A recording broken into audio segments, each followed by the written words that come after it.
दोस्तों, हमने पिछले हफ्ते देखा था कि मिस्टर आचार्य जो कि एक मम्मी का इंश्योरेंस करवाना चाहते थे। इसके लिए इंश्योरेंस कंपनी ने एक ऑफिसर को जांच पड़ताल के लिए मिस्टर आचार्य के घर भेजा था। मम्मी को देखने के बाद वो ऑफिसर मिस्टर आचार्य से एक हफ्ते का समय मांगता है, लेकिन मिस्टर आचार्य के पास बिल्कुल समय नहीं था। वे जल्द से जल्द मम्मी का इंश्योरेंस करवाना चाहते थे और इसके पीछे एक वजह थी जो आपको आज पता चलेगी। तभी अनिकेत एक दिन का समय लेता है और उस दिन रहने के लिए वो आचार्य के घर में ही रुक जाता है। इसी बीच उस दिन बहुत बड़ा तूफान आता है और उसी तूफान के बाद आचार्य के घर से मम्मी गायब हो जाती है। ये देखकर आचार्य और अनिकेत चौंक जाते हैं कि जिस बक्से में मम्मी रखी थी वहां आज सिर्फ बक्सा था, लेकिन उसमें मम्मी नहीं थी। बंद कमरे से आखिरकार मम्मी कहां गायब हो गई? अब आगे।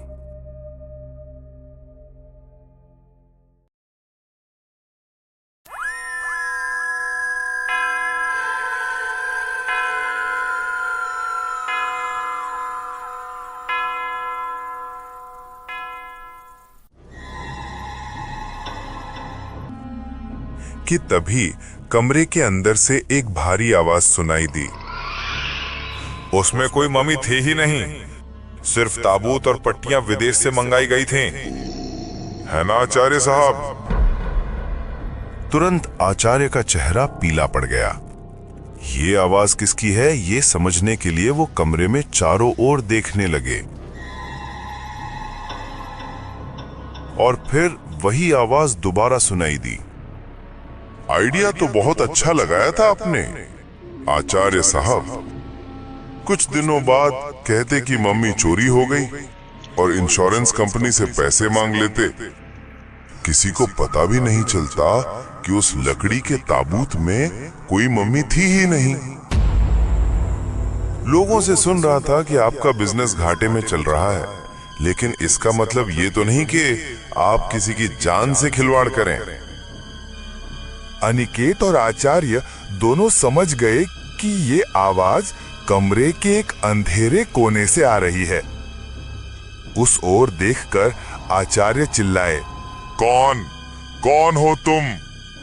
अब वो आदमी अंधेरे से बाहर निकल आया, लेकिन उसका चेहरा एक मुखौटे से ढका हुआ था।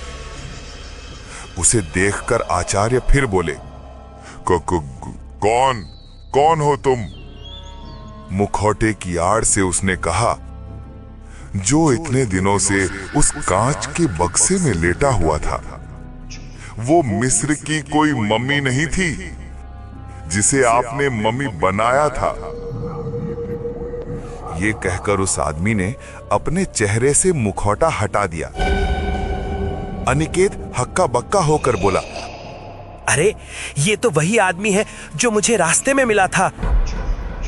उस आदमी को देखकर आचार्य कांप उठे और कहे, तुम जिंदा हो? उस आदमी ने कहा, आपको क्या लगा कि मैं मर गया हूं? ये सोचकर आपने मेरे शरीर को मम्मी बनाकर कांच का बक्सा सील कर दिया ताकि लाश की बदबू बाहर ना आ सके। आचार्य चुप थे। उनकी आंखों में हैरानी साफ दिख रही थी। फिर उस आदमी ने कहा, जैसे आपने मेरे शरीर को उन प्राचीन पट्टियों में लपेटकर मम्मी बनाया था, अब मैं आपको मम्मी बनाऊंगा। ये कहकर उसने एक लंबी पट्टी उठा ली। आचार्य के चेहरे पर एक खूंखार भाव आ गया। वो बोले, मैं समझ गया, तुम जिंदा हो। लेकिन अगर तुम और ये बीमा का दलाल ये सोच रहे हो कि तुम दोनों मिलकर मुझे फंसा दोगे, तो ये तुम्हारी बहुत बड़ी भूल है। अब मैं तुम दोनों को मारकर तुम्हारी लाशें खाई में फेंक दूंगा। तुम्हें कोई कभी ढूंढ नहीं पाएगा। ये कहने के बाद अनिकेत की ओर देखकर आचार्य बोले, तुमने जानबूझकर अभी मम्मी देखने की बात की। तुम लोगों ने पहले से ही सब प्लान कर रखा था, है ना? लेकिन तुम्हारी ये इच्छा पूरी नहीं होगी। इसके बाद आचार्य के हाथ में क्लाइव के जमाने की वो पिस्तौल देखकर अनिकेत की बोलती बंद हो गई। पिस्तौल अनिकेत के सीने पर तनी हुई थी। अनिकेत डर से कांप रहा था, लेकिन वो आदमी जरा सा भी नहीं घबराया। अचानक वो आदमी बोला, पिस्तौल भी मम्मी की तरह नकली तो नहीं आचार्य साहब, काम करेगी भी। पहली गोली मुझे ही मारी है। ये सुनते ही आचार्य के हाथ की पिस्तौल उस आदमी की ओर घूम गई। देखता हूं गोली निकलती है या नहीं। ये कहकर उन्होंने उस आदमी पर गोली चला दी। जोरदार धमाके से कमरा गूंज उठा।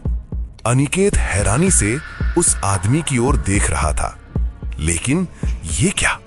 गोली उस आदमी के शरीर को भेद कर दूसरी तरफ निकल गई। वो आदमी वैसे का वैसा ही खड़ा था और वो हंसने लगा था। ये देखकर आचार्य डर गए। आचार्य ने फिर उस पर गोली चलाई। वो आदमी अब भी उसी जगह खड़ा था। अब उसके चेहरे पर मुस्कान और भी साफ थी।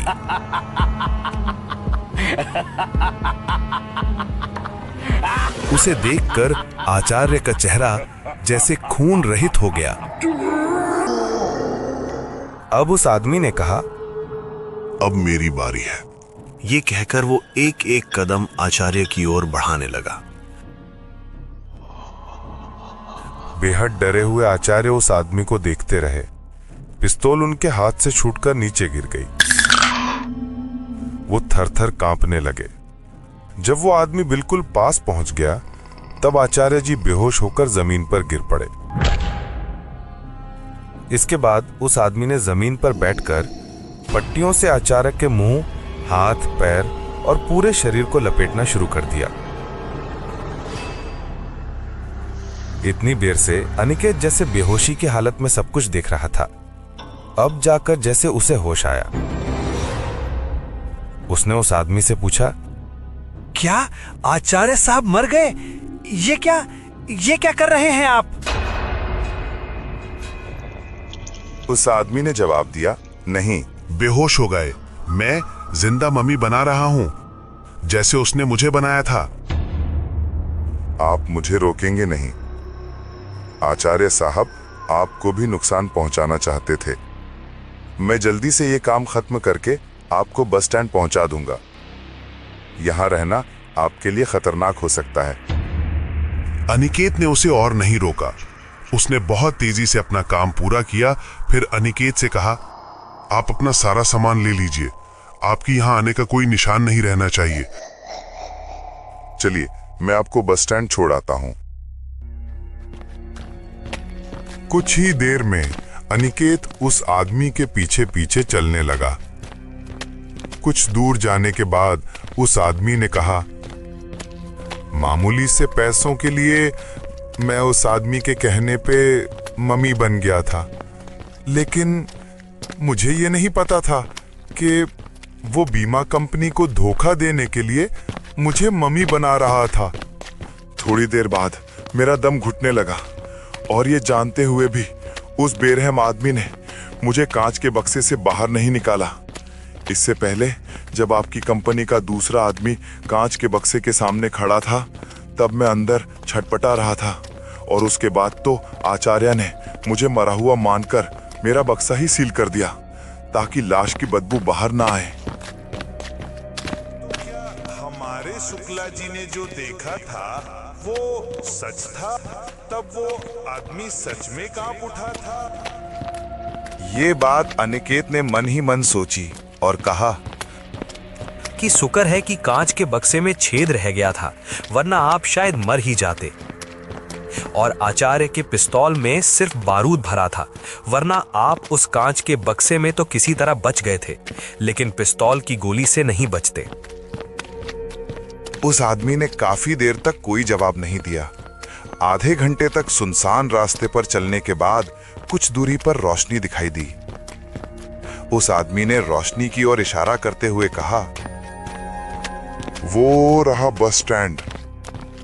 अभी ज्यादा रात नहीं हुई, वहां से शहर जाने के लिए बस मिल जाएगी।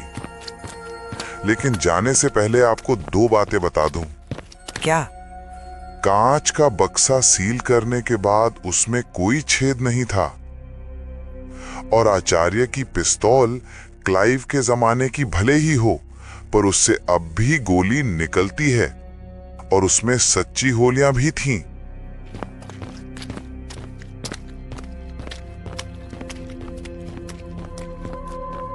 अचानक वो आदमी जैसे हवा में गायब हो गया।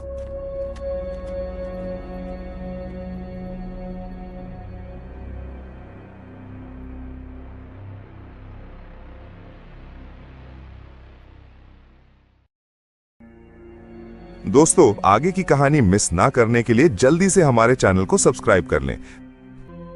मिलते हैं अगले हफ्ते, तब तक के लिए बाय बाय।